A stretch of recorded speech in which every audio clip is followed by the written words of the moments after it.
اللہ تبارک و تعالی نے انسان کے اوپر کافی سارے احکامات لاگو فرمائے ہیں۔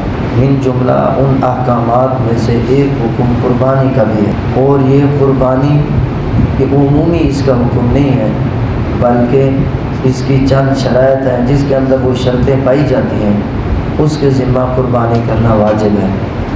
اگر ان شرطوں کے بعد بھی کوئی قربانی نہیں کرتا تو قربانی اس کے ذمہ سے ساقط نہیں ہوتی، بلکہ آپ صلی اللہ علیہ وسلم نے تو ایسے آدمی سے سخت ناراضگی کا اظہار فرمایا کہ جس آدمی کو وسعت بھی تھی، مالدار بھی تھا، اس کے باوجود بھی اس نے قربانی نہیں کی، تو پھر آپ صلی اللہ علیہ وسلم نے فرمایا کہ پھر ایسا آدمی ہماری عیدگاہ کے قریب نہ ہے۔ جس کو مال سے اتنی زیادہ محبت ہو گئی ہے، اللہ اور اس کے رسول صلی اللہ علیہ وسلم کی سنتیں اور احکامات اس کے سامنے کچھ نہیں ہے، تو پھر نماز پڑھنے کے لیے کیوں ہے؟ تو میرے عزیزوں، جتنے بھی احکامات شریعت ہیں سب ان تمام احکامات پر عمل کریں، اسی میں ہماری بھلائی ہے۔ اور یہ جو قربانی ہے ہمارے ہاں یہ واجب ہے۔ کس پر واجب ہے؟ علی کل حر مسلم مقیم موصل۔ نمبر 1 مسلمان ہونا چاہیے۔ کافر کے اوپر قربانی واجب نہیں ہے، کیونکہ کافر عبادت کا اہل ہی نہیں ہے۔ ایمان سب سے پہلی شرط اعمال کے قبول ہونے کے لیے وہ ایمان ہے۔ اگر ایمان ہی نہیں ہے، ایمان ہی نہیں ہے، اللہ کی ذات کو وہ وحدہ لا شریک ہی نہیں مانتا، چاہے وہ جتنے مرضی نیک اعمال کر لیں اس کے نیک اعمال کو کوئی فائدہ نہیں۔ اگر دنیا کے اندر اگر وہ کوئی رفائی کام کرتے ہیں تو دنیا ہی کے اندر اس کو اس کا بدلہ دے دیا جائے گا، آخرت میں اس کے لیے ذرا برابر بھی اس کا کوئی اجر نہیں ہوگا۔ تو فرمایا کہ پہلی شرط مسلمان ہونا چاہیے، کافر کے اوپر یہ قربانی واجب نہیں ہے۔ اور پھر مسلمانوں میں بھی ذرا دیکھ لینا چاہیے، آج کل بہت سارے ایسے ہیں جو اپنے آپ کو مسلمان کہتے ہیں لیکن حقیقتاً وہ مسلمان نہیں ہیں۔ من جملہ ان میں سے قادیانی ہیں، حضور صلی اللہ علیہ وسلم کی ختم نبوت کے منکر ہیں، حالانکہ اللہ تبارک و تعالیٰ نے قرآن کریم میں صراحتاً ارشاد فرما دیا ہے محمد صلی اللہ علیہ وسلم تمہارے مردوں میں سے کسی کے باپ نہیں ہیں، لیکن وہ اللہ کے رسول اور خاتم النبیین ہیں، نبیوں میں سے سب سے آخری ہیں، اور اللہ تعالیٰ ہر چیز کو خوب جاننے والے ہیں۔ اس کے باوجود بھی وہ دعویٰ کرتے ہیں اپنے مسلمان ہونے کا، حالانکہ ہمارا عقیدہ یہ ہے، اور قرآن پاک کی ایک آیت کا بھی جو انکاری ہو جاتا ہے وہ دائرہ اسلام سے خارج ہو جاتا ہے۔ تو فرمایا کہ پہلی شرط مسلمان ہونا چاہیے، آزاد ہو، غلام کے اوپر قربانی کرنا واجب نہیں ہے، کیونکہ غلام کے پاس جو مال ہوتا ہے وہ اس کی اپنی ذاتی ملکیت نہیں ہوتا، بلکہ وہ اس کے مولا اور آقا کا ہوتا ہے۔ تو شریعت نے ہر آدمی کا لحاظ رکھا ہے کہ یہ غلام ہے، وہ بیچارہ کما رہا ہے لیکن اس کی اپنی ملکیت نہیں ہے، تو شریعت اس کے اوپر زبردستی قربانی واجب نہیں کرتی۔ فرمایا کہ آزاد ہونا چاہیے، مسلمان بھی ہو، آزاد بھی ہو۔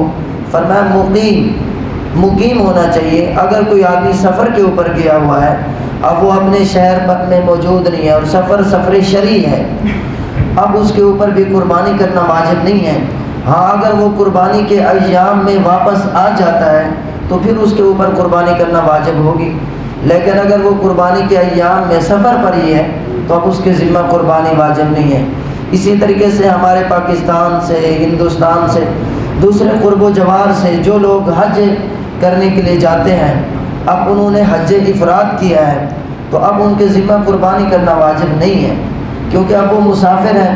ہاں جو حج تمتع کرتے ہیں یا حج قران کرتے ہیں وہ دم شکر واجب ہوتا ہے، وہ قربانی کے علاوہ ہے، وہ کیا ہے؟ قربانی کے علاوہ۔ لیکن اگر کوئی آدمی مسافر ہے لیکن قربانی کر لیتا ہے تو عند اللہ اس کی قربانی مقبول ہو جائے گی اور اس کو اس کے اوپر بڑا اجر و ثواب ملے گا۔ فرمایا کہ وہ آزاد ہونا چاہیے، مسلمان ہونا چاہیے، مقیم ہونا چاہیے، مسافر کو اوپر قربانی واجب نہیں ہے۔ موسر ہو جی، مالدار ہو، تنگ دست ہے، فقیر ہے، اب اس کے ذمہ بھی قربانی کرنا واجب نہیں ہے۔ اس مالدار ہونے میں مرد عورت دونوں برابر ہیں، جس طریقے سے مرد پر قربانی کرنا واجب ہوتا ہے ایسے ہی عورت پر بھی قربانی کرنا واجب ہوتا ہے۔ اب کون آدمی مالدار سمجھا جائے گا، کون نہیں سمجھا جائے گا، اس بات کو ذرا توجہ سے سننا۔ 5 چیزیں ہیں، اگر ان میں سے کوئی ایک چیز آدمی کی ملکیت میں پائی جاتی ہے، اور وہ نصاب کے بقدر ہے تو آدمی صاحب نصاب سمجھا جاتا ہے اور اس کے ذمہ قربانی کرنا واجب ہے۔ نمبر 1، صرف سونا کسی آدمی کے پاس موجود ہے اور وہ سونا جو ہے وہ 7.5 تولہ ہے، بعنوان دیگر 20 دینار اس کے پاس موجود ہیں، یا صرف اور صرف سونا ہے تو وہ 7.5 تولہ موجود ہے اس کی ملکیت میں، چاہے وہ مرد ہو چاہے عورت ہو، چاہے وہ سونا زیورات کی شکل میں ہو یا ویسے سونا موجود ہو، ہر صورت میں اس کے ذمہ قربانی کرنا واجب ہوگا۔ نمبر 1۔ نمبر 2، اس کے پاس صرف اور صرف چاندی ہے، سونا موجود نہیں ہے، تو وہ 52.5 تولہ ہونا چاہیے، یعنی بعنوان دیگر 200 درہم چاندی موجود ہونی چاہیے۔ اب چاندی چاہے مرد کے پاس ہو، چاندی چاہے عورت کے پاس ہو، اب جس کی ملکیت میں بھی یہ پائی جائے گی اس کے ذمہ قربانی واجب ہو۔ نمبر 3، کسی کے پاس اتنی رقم موجود ہے کہ وہ رقم 200 درہم کی مالیت کو پہنچ جاتی ہے، یعنی 52.5 تولہ چاندی کی مالیت کو پہنچ جاتی ہے رقم، تو اب بھی وہ آدمی صاحب نصاب سمجھا جائے گا۔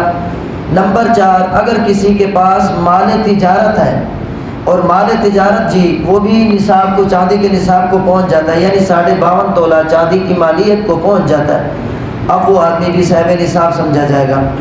نمبر 5، اگر ضرورت سے زائد سامان پڑا ہوا ہے، مثلا خواتین ہیں گھر میں جی کافی برتن پڑے ہوئے رہتے ہیں، اب بکسے میں کافی برتن پڑے ہوئے ہیں، کپڑے پڑے ہوئے ہیں، سال میں ایک بار بھی استعمال نہیں ہو رہے، جبکہ ان کی قیمت موجود ہے، جب ہم ان کی قیمت لگاتے ہیں تو وہ قیمت 52.5 تولہ چاندی کی مالیت کو پہنچ جاتی ہے، تو اب چاہے وہ مرد ہو چاہے عورت ہو اس کے ذمہ بھی اب وہ صاحب نصاب بن جاتا ہے، اس کے ذمہ قربانی واجب ہے۔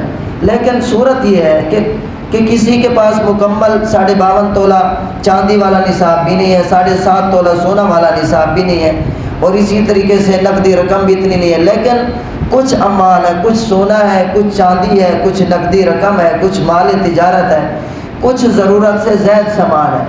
5 چیزیں ہیں، جب ہم ان 5 کے مجموعے کو آپس میں اکٹھا کرتے ہیں، ملاتے ہیں، تو اب وہ چاندی کے نصاب کو پہنچ جاتا ہے، 52.5 تولہ چاندی کے نصاب کو پہنچ جاتا ہے، چاہے اب وہ مرد ہو چاہے اب وہ عورت ہو، اس کے ذمہ قربانی کرنا واجب ہو جاتا ہے۔ مثلا 1 تولہ سونا ہے اور کچھ چاندی ہے یا کچھ نقدی رقم موجود ہے، 5,000 ہے، 2,000 ہے، اور اسی طریقے سے کچھ ضرورت سے زائد سامان پڑا ہوا ہے، جب ہم ان کو ملاتے ہیں تو وہ 52.5 تولہ چاندی سے تجاوز کر جاتا ہے، اب بھی یہ آدمی چاہے مرد ہو یا عورت ہو اس کے ذمہ قربانی کرنا واجب ہے۔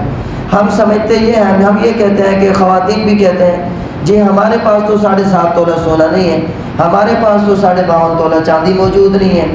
بھائی اس صورت میں صرف اور صرف سونا ہو، صرف اور صرف چاندی ہو، اور کوئی نقدی رقم موجود نہ ہو، مال تجارت نہ ہو، ضرورت سے زائد سامان نہ ہو، لیکن اگر ان میں سے کوئی اور چیز پائی گئی، سونا کے ساتھ چاندی کے ساتھ نقدی رقم پائی گئی، چاہے 1 روپیہ ہی کیوں نہ ہو، جب ہم اس کو ملاتے ہیں تو وہ 52.5 تولہ چاندی کی مالیت کو پہنچ چکا ہے، اب چاہے وہ مرد ہے چاہے عورت ہے اس کے ذمہ قربانی کرنا کیا ہے؟ واجب ہے۔ قربانی جی خوش دلی سے کرنی چاہیے۔ حضرت ابراہیم علیہ السلام کی سنت ہے، آپ سے پوچھا گیا اے اللہ کے رسول صلی اللہ علیہ وسلم یہ قربانی کیا ہے؟ تو آپ صلی اللہ علیہ وسلم نے ارشاد فرمایا سنت ابیکم ابراہیم علیہ السلام، تمہارے جد امجد ابراہیم علیہ السلام کی سنت ہے۔ اے اللہ کے رسول صلی اللہ علیہ وسلم ہمیں اس میں کیا فائدہ ہوگا ہم جو قربانی کرتے ہیں؟ تو آپ صلی اللہ علیہ وسلم نے ارشاد فرمایا اس کے ہر بال کے بدلے میں تمہیں نیکی ملتی ہے۔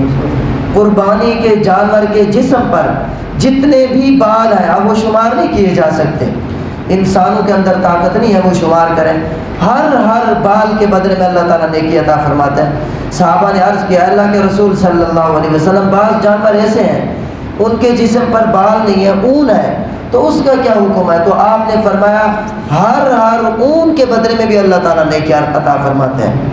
اور آپ نے حضرت فاطمہ الزہرا اپنی لخت جگر سیدہ نساء اہل الجنہ سیدہ فاطمہ الزہرا رضی اللہ تعالی عنہا کو ارشاد فرمایا تھا اے فاطمہ قومی فشہدیہا، اے فاطمہ رضی اللہ عنہا کھڑی ہو جاؤ اور اپنی قربانی کے جانور کے پاس چلی جاؤ۔ اب جب قربانی کا جانور ذبح ہوگا جیسے ہی اس کا پہلا قطرہ زمین پر گرے گا اللہ تبارک و تعالی تمہارے سابقہ سارے گناہ معاف فرما دیں گے۔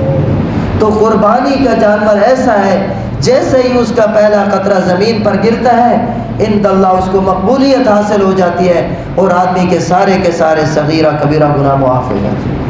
میرے عزیزو، یہ مال و دولت ہمارے پاس جو ہے یہ اسی لیے تو ہے ہم اس مال و دولت سے نفع اٹھائیں اور اپنے رب کو راضی کریں۔ حضرت سعید بن جبیر فرمایا کرتے تھے کہ مال و دولت بہترین سامان بھی ہے اور بہترین وسیلہ بھی ہے، لیکن یہ مال و دولت یہ دھوکے کا ذریعہ اور سبب بھی بن سکتا ہے۔ اگر مال و دولت کے ذریعے سے ہم اللہ تعالیٰ کے راستہ میں خرچ کر رہے ہیں، اللہ تعالیٰ کو راضی کر رہے ہیں، تو یہ ہمارے لیے بہترین سامان ہے۔ لیکن اگر ہم مال و دولت کو ہم اور چیزوں میں خرچ کر رہے ہیں، اللہ تعالیٰ کی ناراضگی کے اسباب میں خرچ کر رہے ہیں، تو یہی مال و دولت ہمارے لیے وبال جان بن جائے گا۔ تو میرے عزیزو، دیکھ لینا چاہیے ہم میں سے کون کون آدمی صاحب نصاب ہے، اور اسی طریقے سے جو بھی ہو ہم یہ سمجھتے ہیں کہ گھر کے بڑے افراد نے ایک نے قربانی کر دی تو سب کی جانب سے ہو گئی۔ اس مرتبہ خاوند قربانی کرے گا، اگلی مرتبہ بیوی قربانی کرے گی، پھر اگلی مرتبہ بیٹا قربانی کرے گا، ہم نے تقسیم کیا ہوتا ہے۔ ایسا نہیں ہے، بلکہ جو بھی گھر کے جتنے افراد بھی صاحب نصاب ہیں ان کی مالیت میں وہ 52.5 تولہ چاندی کی مالیت موجود ہے۔ الگ الگ ہر ایک پر قربانی کرنا واجب ہے، الگ الگ ہر ایک پر قربانی کرنا کیا ہے؟ واجب ہے۔ تو خوش دلی سے قربانی کرنی چاہیے۔